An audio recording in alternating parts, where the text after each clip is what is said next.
Hey, you want to see how Israelis spend millions of dollars infiltrating the highest levels of governments around the world and spreading their bullshit propaganda? Come with me. It's a very simple, briefly 7-point program where it's an action program where we firmly believe. That's an Israeli guy, duh, talking to somebody from the Swedish National Christian Party about some kind of a 7-point action plan.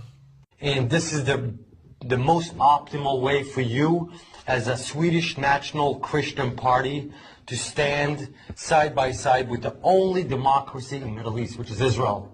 See, nicely done. Optimal way to stand with the only democracy in the Middle East, Israel, the state of Israel. The state of Israel, with its thriving democracy, with its thriving diversity most of all. My man almost choked when he had to say diversity. It's such a foreign word to these guys that he was like, diversity, or most of all, diversity. I would first of all start to analyze and investigate in the corruption affairs of the Swedish Humanitarian Aid Authority, SIDA.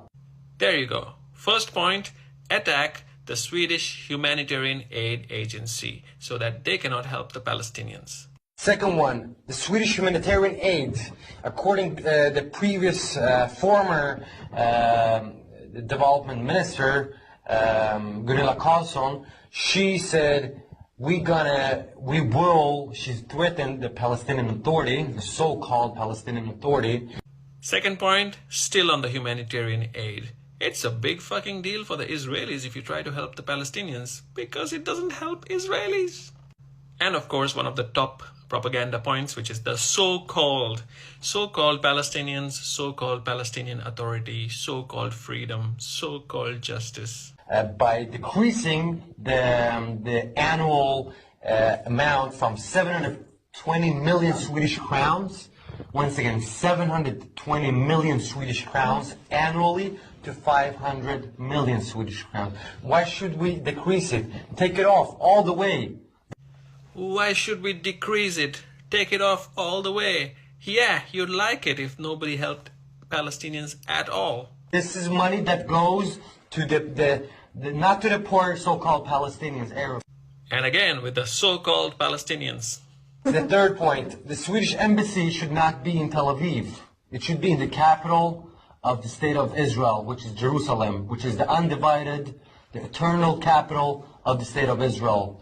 Undisputed, nothing else to discuss about. It does sound legitimate when somebody says it's undisputed, nothing else to discuss about it. It does sound very, very true. So this douchebag keeps repeating all of this bullshit, and eventually a lot of people believe it. The Palestinian embassy of Sweden should be revoked. There shouldn't be a Palestinian embassy.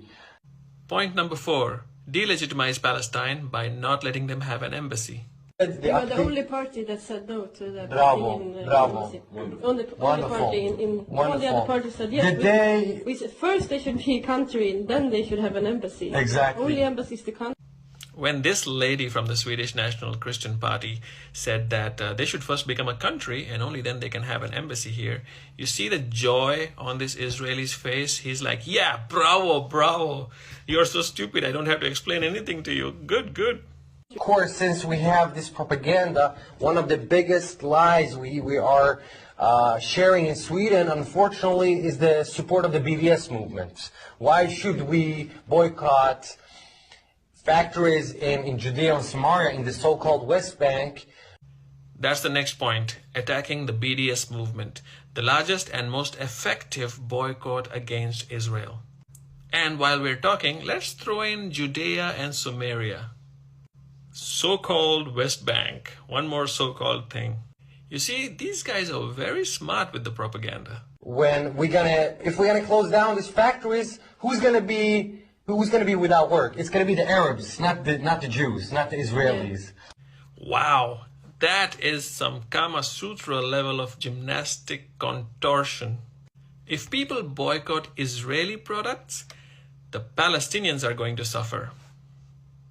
I feel like I should be saying bravo, bravo. The last point is once again to revoke the status that UNRWA shares for the Palestinian refugees. And the last point is get rid of UNRWA. Basically the largest and the only aid agency that takes care of the Palestinian refugees since the Nakba in 1948. Because this is the only agency in the world that has a complete record of all the Palestinians that have been displaced since 1948. And the only way to justify, kind of, the Palestinians' right to return to their homeland. So if we get rid of the UNRWA, one big problem solved. Anyway, just wanted to share with all of you, these slimy creatures are infiltrating governments all around the world, spreading their bullshit propaganda everywhere, and naturally a lot of people fall for it. What are we gonna do? The more you know, the better.